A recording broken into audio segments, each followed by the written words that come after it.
할렐루야. 오늘 이 거룩한 주님의 날 주의 전에 오신 여러분들을 주님의 이름으로 환영하고 축복합니다.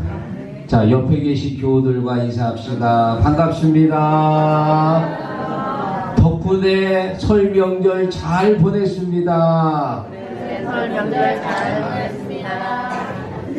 여러분들 표정 보니까 이번에 설 명절 때 다 산풍하신 것 같아요. 산풍이 뭔 줄 아세요? 네?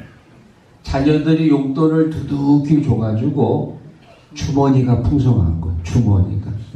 그게 일풍이고요.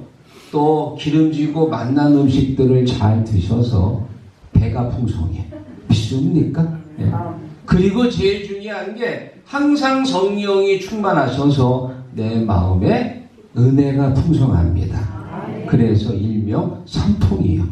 이렇게 추석이나 설 때는요, 항상 산풍하시기를 축원합니다. 그리고 오늘 말씀을 통해서도 쉼을 얻고 은혜가 풍성하시기를 주의 이름으로 축복합니다. 자, 오늘 본문은 이스라엘 백성들이 광야에서 40년 생활을 마치고 드디어 요단강을 건너서 가나안 땅에 도착합니다. 도착한 곳을 길갈이라고 합니다. 자, 그리고 이제 가나안 중심부로 들어가야 되는데 그 앞을 가로막은 성이 있습니다. 바로 여리고 성입니다. 그 여리고 성을 거쳐야만이 가나안 중심으로 들어갈 수 있습니다. 여러분, 우리가 인생을 살다 보면 이런 여리고 성 같은 문제들이 내 앞을 가로막고 있습니다. 어떻게 하면 이 여리고 성을 우리가 열 수 있을까? 오늘 본문의 말씀을 가지고 저는 굳게 닫힌 여리고 성을 여는 법이라는 제목을 정했는데요. 지금 이 여리고 성은 계엄이 선포됐습니다. 초긴장 상태입니다. 아주 굳게 닫혀 있습니다. 이 굳게 닫힌 여리고 성을 어떻게 열 수 있느냐? 오늘 본문의 말씀을 가지고 함께 나눌 때 여러분 앞을 가로막는 어떤 여리고 같은 문제가 있을지라도 반드시 열리고 무너질 줄로 믿습니다. 자, 굳게 닫힌 여리고성을 여는 법 첫 번째, 언약궤를 메고 공격했다. 6절 읽어봅니다. 눈의 아들 여호수아가 제사장들을 불러서 언약궤를 메고, 아멘. 언약궤를 메고 공격하라 그 말이에요. 여러분, 이 언약궤를 다른 말로 증거궤, 하나님의 법궤라고 말합니다. 이스라엘 백성들이 광야 40년 생활하면서요, 항상 그들 중심에 법궤가 있었습니다. 행군할 때 언약궤를 맨 제사장이 제일 먼저 행진하면 그 뒤를 12지파들이 따라갑니다. 또 한동안 머무를 때 언약궤가 있으면 12지파들이 동서남북을 포진해서 그 언약궤를 중심으로 한동안 머무릅니다. 이스라엘 중심에는 항상 언약궤가 있습니다. 하나님은 영적인 분이라 눈에 보이지 않지요. 그런데 언약궤는 항상 사람들의 눈에 보입니다. 따라서 언약궤를 보면서 하나님이 우리와 함께 하신다. 하나님이 우리를 지켜주신다. 하나님이 우리와 동행하신다. 언약궤는 결국 하나님의 임재를 상징합니다. 언약궤를 메고 전진했다는 얘기는 쉽게 말하면 하나님을 의지하라 그 말이에요. 믿습니까? 여러분, 이 언약궤 안에는 3가지가 들어있습니다. 첫 번째는 언약의 비석들이 들어있습니다. 10계명입니다.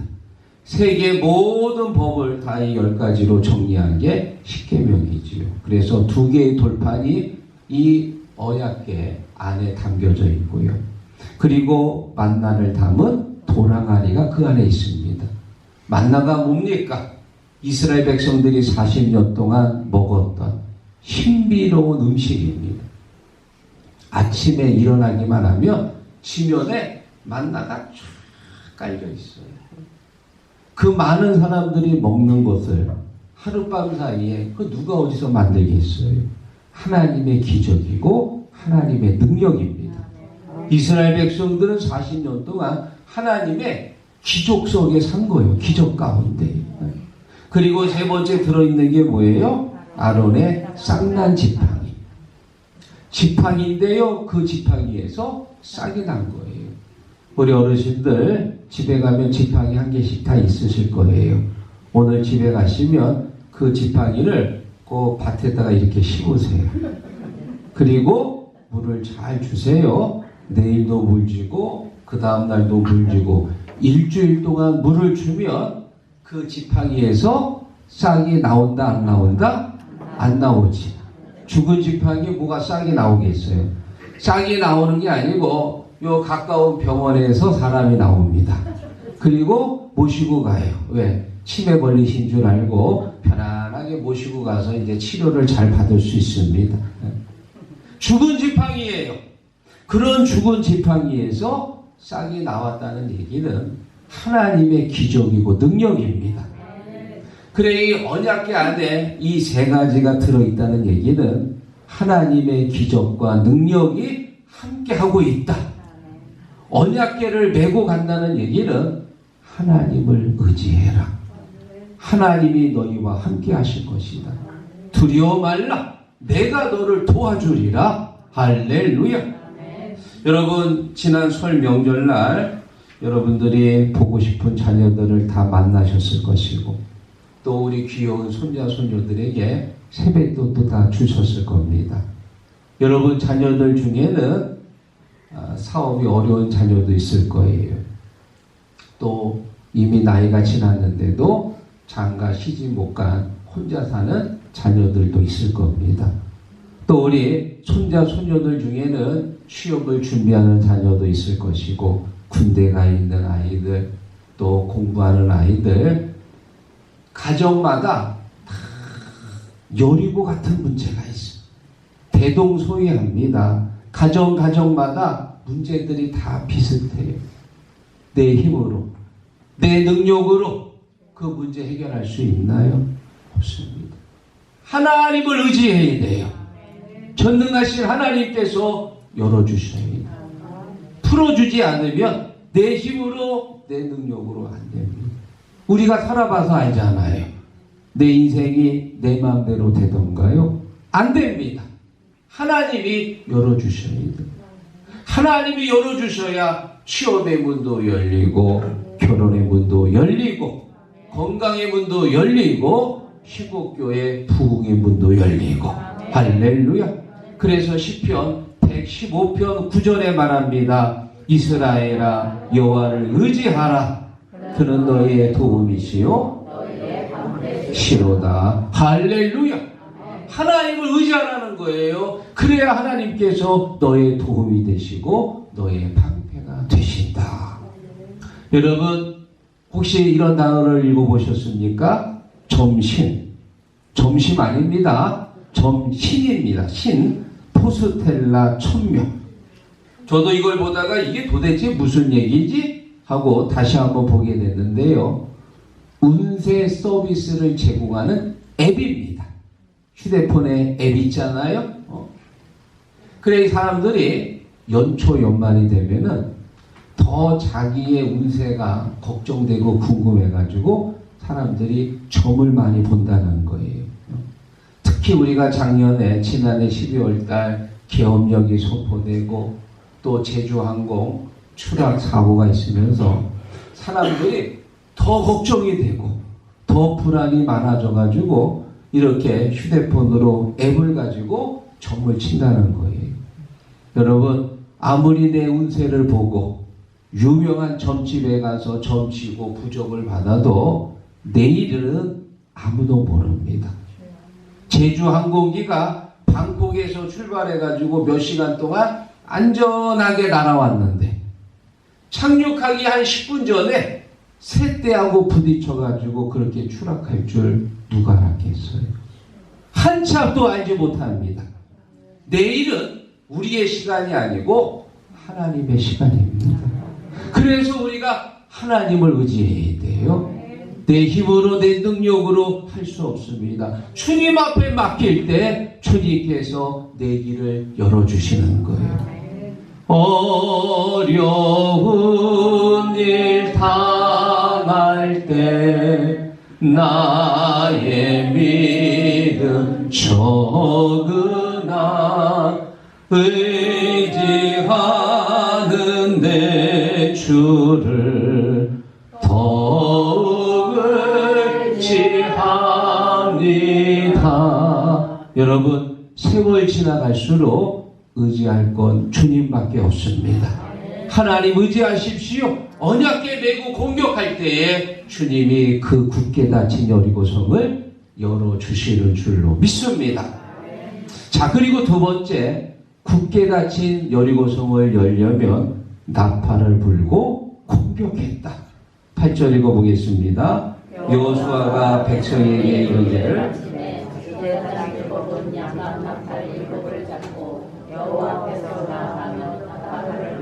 여호와의 언약궤는 그 뒤를 따르며 나팔을 불었다. 나팔. 이스라엘 사람들이 매일 새벽마다 일어나서 여리고 성 주위를 도는데 어떻게 돌았냐? 나팔을 불면서 돌았다. 나팔. 지금 여리고 성을 점령하러 온 사람들인데 싸우려고 하러 온 게 아니고 이렇게 겉으로 보면 무슨 야외 연주회하러 온 것 같아. 여러분, 싸우려고 왔으면 무슨 토성을 쌓든지 병장기를 이제 만들든지 이런 것들을 해야 되는데 전혀 그런 건 안 하고 나팔을 불면서 도는 거예요. 나팔을. 그래, 그것을 보고 있는 여리고성 군사들이 어떻게 생각을 했을까요? 저 녀석들이 싸우러 온 거야? 아니면 연주회를 하러 온 거야? 뭐 하는 거지 도대체? 이상하게 생각했겠지요. 또 나팔을 불면서 성을 돌고 있는 이스라엘 군대들도 이상하게 생각했을 거예요. 지금 우리가 이거 뭐 하는 거지? 성을 우리가 공격하러 온 거야? 아니면 그저 한가하게 지금 산책하러 온 거야? 나름대로 불만들이 많았을 거예요. 그래서 하나님께서 10절에 보면은 아무 말도 입 밖에 내지 말라. 왜? 입 열면 분명히 이제 불평할 거예요. 불신하고 원망하는 소리가 분명히 나옵니다. 셔터 마우스. 입을 닫아라. 아무 얘기도 하지 말라. 이해할 수 없습니다. 그런데 여호수아는 하나님 말씀에 순종했어. 하나님께서 돌라고 그래서 돌았고 불라고 그래서 불렀고 아무 말도 하지 말라고 그래서 하지 말고. 그래서 여러분, 우리가 신앙생활 하면서요 항상 말씀에 순종해야 돼. 내 이해로 내 생각으로 이해는 되지 않지만 하나님의 말씀 앞에 엎드려야 됩니다. 이사야 40장 8절에 이렇게 말씀합니다. 풀은 마르고 꽃은 시드나 우리 하나님의 말씀은 영원히 서리라. 항상 말씀을 붙들어야 돼. 말씀을 떠나면 우리 신앙인들은 금방 넘어집니다. 말씀 붙들고 말씀 위에 굳게 서시기를 축원합니다. 저도 우리 두 아들을 잘 키우고 있지만 믿은 대로 제가 계획한 대로 잘 커가지 않습니다. 여러분들도 비슷할 거예요. 자식 농사 제일 중요하지만 또 내 마음대로 안 되는 게 자식 농사예요. 세계적으로 볼 때 자녀 교육을 가장 훌륭하게 하는 사람들이 있습니다. 바로 유태인들입니다. 이 유태인들의 자녀 교육은 세계적으로 아주 유명한데요. 특히 이 유태인들은 두 가지 방법을 잘한다는 거예요. 그게 뭐냐? 하나는 테페린이라고 합니다. 요 손목에 보면은 이 손목에 매운 가죽끈이 있는데요. 요 팔뚝에 보면은 조그만 가죽 상자가 보이지요. 그 속에 뭐가 있냐? 하나님의 말씀이 담겨 있는 거예요. 또 머리에 보면은 머리도 이제 가죽끈으로 매고 요 앞에 이제 가죽 상자가 있잖아요. 그 안에 뭐가 있을까요? 말씀이 있습니다. 양피지에다가 적은 하나님의 말씀이 있습니다. 그래서 이 유대인들은 하루에 3번 항상 하나님 앞에 기도해. 그리고 나서 그 말씀을 읽는 거예요. 말씀이 그들의 삶을 붙잡고 그들을 이끌어 줍니다. 또 한 가지는 매주자라고 하는데 유태인들이 경영하는 호텔에 가면은 그 벽에 이런 작은 가죽 나무 상자가 벽에 붙어 있습니다. 집 문에도 이런 나무 상자가 붙어 있는데 이 상자를 열면 뭐가 나올까요? 하나님의 말씀이 담겨 있는 거예요. 그래서 어디든지 그 말씀을 빼가지고 있습니다. 그 말씀은 주로 신명기 6장에 있는 말씀입니다. 오늘날 내가 네게 명하는 이 말씀을 자녀들에게 부지런히 가르치며 부지런히 가르쳐라. 그래서 이 유태인들은 어릴 때부터 이 아이들의 마음속에 하나님의 말씀을 심어주는 거예요. 그러면 성인이 돼서도 또 나이를 먹어서도 말씀을 떠나지 않고 항상 말씀 안에 서 있습니다. 유태인들이 경영하는 어린이집 동영상을 제가 봤는데 한 가지 특별한 게 있더라고요. 이제 졸업할 때 졸업장을 받으러 이제 아이들이 한 명씩 나오는데요. 졸업장을 받기 전에 하나님의 말씀이 성경책에다가 꿀을 발라줘. 꿀. 그래서 이 아이들이 꿀에다가 혀를 한번 핥아 먹고 그리고 나서 졸업장을 받고 들어가는 거예요. 그 왜 저런 행사를 할까 봤더니 하나님의 말씀은 뭐처럼 단 거예요? 꿀처럼 달다. 이 아이들의 마음에 하나님의 말씀이 꿀처럼 단다는 것을 가르쳐 주려고 그런 퍼포먼스를 하더라고.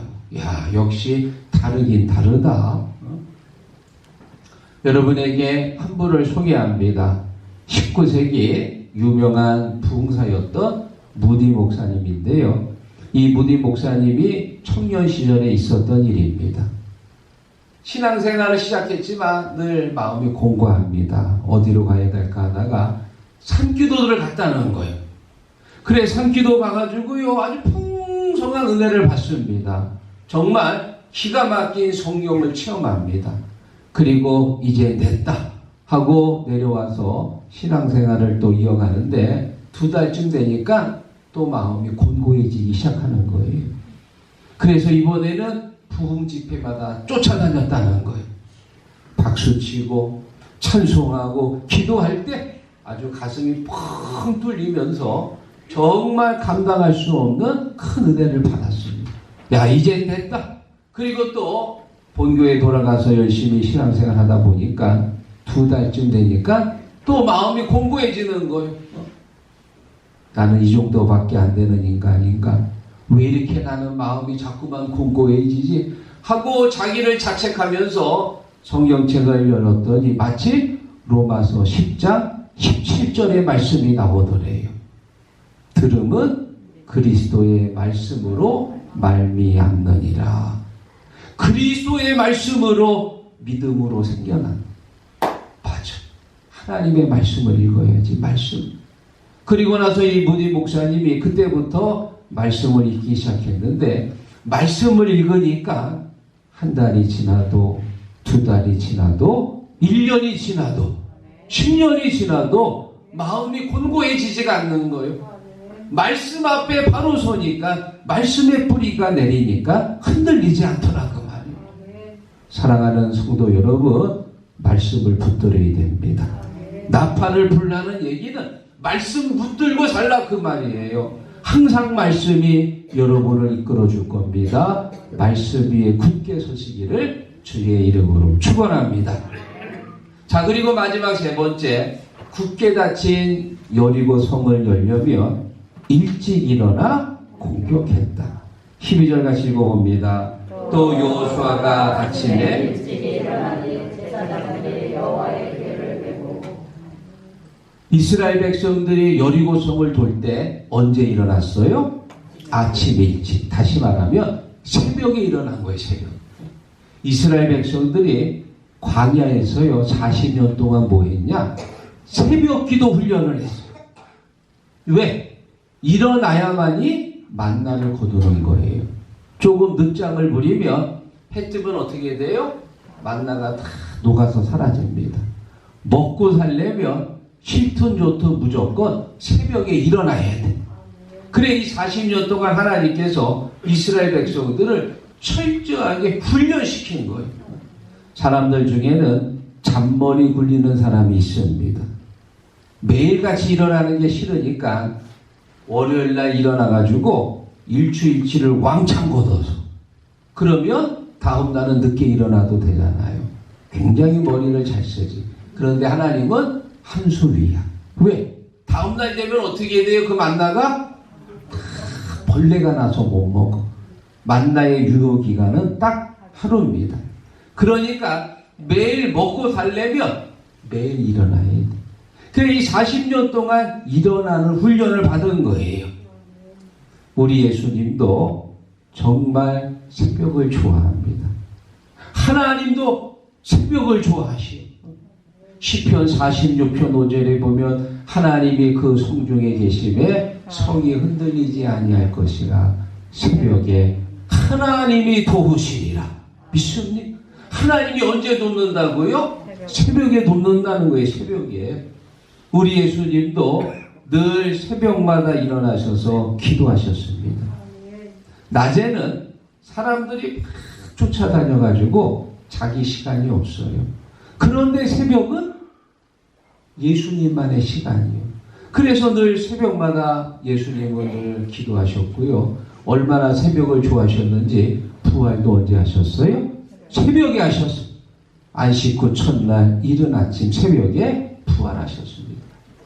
무덤을 향해 달려가던 이 3명의 여성들이 있었는데 그 여성들은 부활하신 예수님을 제일 먼저 만나는 그런 기회를 갖게 됩니다. 그래서 성경에 보면은 이 새벽에 많은 역사들이 일어납니다. 여러분 혹시 회사에서요 새벽부터 회식하는 회사 있나요? 못 봤습니다. 또 연인들이 아무리 서로 좋아해도 그래 오빠 우리 새벽 5시에 만나 5시부터 만나가지고 데이트하는 연인이 있나요? 없습니다. 그래 이 새벽이라고 하는 시간은 누구에게도 방해받지 않는 나만의 시간. 다시 말하면 하나님과 내가 만나는 시간이에요. 그래서 여러분 기도하길 원하는 사람은 새벽을 깨워야 돼. 왜? 새벽에 하나님이 도우시기 때문에. 믿습니까? 잠언서 8장 17절에 말합니다. 나를 사랑하는 자들이 간절히 찾는 자가 나를 만날 것이니라. 간절히에 주가 달렸는데 뭐라고 달렸냐? 새벽에. 나를 새벽에 찾는 자가 나를 만날 것이니라. 믿습니까? 새벽을 깨워서 새벽에 올 때에 하나님께서 기억하시는 거예요. 하나님이 특별히 생각해 주시는 줄로 믿습니다. 오늘 말씀을 정리하면서 한 가지 예화를 여러분에게 드립니다. 제가 고등학교 3학년 때 저희 반 친구 중에 이성재라는 친구가 있었습니다. 그 친구는 목사님 아들이었는데요. 굉장히 공부도 잘하고 또 아주 몸도 날렵하고 저는 고3 때 굉장히 뚱뚱했어요. 한 96kg 됐는데 그 친구는 몸도 날렵하고 공부도 잘하고 저보다 모든 면에서 월등했습니다. 그래 굉장히 제가 그 친구를 부러워했어요. 그래 당연히 목사님 아들이고 똑똑해가지고 감신대에 그가 들어갈 거라고 저는 생각을 했습니다. 그런데 감신대는 내가 지원하고 그 친구는 다른 일반 대학을 지원한 거예요. 그래서 내가 궁금해가지고 야 성재야 왜 감신대 지원하지 않았어? 라고 내가 물었더니 그 친구가 말하기를 자기는 감신대 가서 목사가 되고 싶은데 새벽 기도가 힘들어가지고 그게 겁이 나서 자기는 못 갔다는 거예요. 그래 저는 감신대 제가 할 때 내가 목사가 되면 새벽 기도는 끝까지 해야 된다라고 알았을까 몰랐을까요? 몰랐습니다.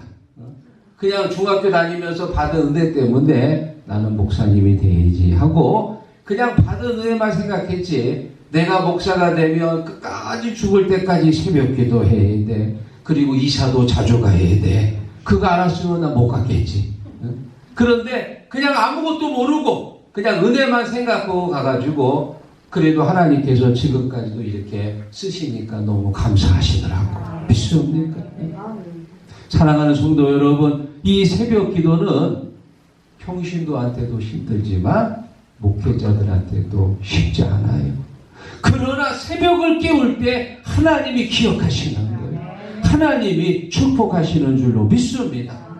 우리 한국교회가 사람들한테 욕도 많이 먹고 교인들이 더 지독하다, 손가락질도 당하는데, 그래도 새벽 기도가 있기 때문에 한국교회가 살아있는 거예요. 세계적으로 볼 때 새벽에 깨어서 기도하는 교회는 한국교회밖에 없대요.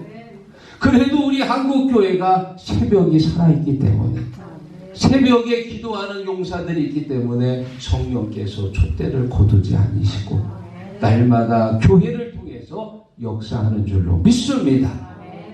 사랑하는 시곡교회 성도 여러분, 우리 앞에 여리고성 같은 커다란 문제가 있습니다. 내 힘으로, 내 능력으로 무너뜨릴 수 있나요? 열 수 있나요? 없어요. 그러면 여러분 그 앞에서 주저앉을 건가요? 열리지 않는다고 다시 광야로 돌아갈 건가요? 안 되지요. 열어야 합니다. 어떻게 열어야 됩니까? 첫 번째, 언약궤를 매야 됩니다. 하나님 의지하라 그 말이에요. 그리고 나팔을 불어야 됩니다. 말씀을 붙들어야 돼요. 그리고 새벽을 깨워야 돼. 새벽. 한 번도 새벽을 깨우지 못한 분들 일주일에 한 번이라도 꼭 나와서 새벽을 깨울 때 여러분 앞에 어떤 여리고성 같은 문제라 할지라도 반드시 열려질 줄로 믿습니다.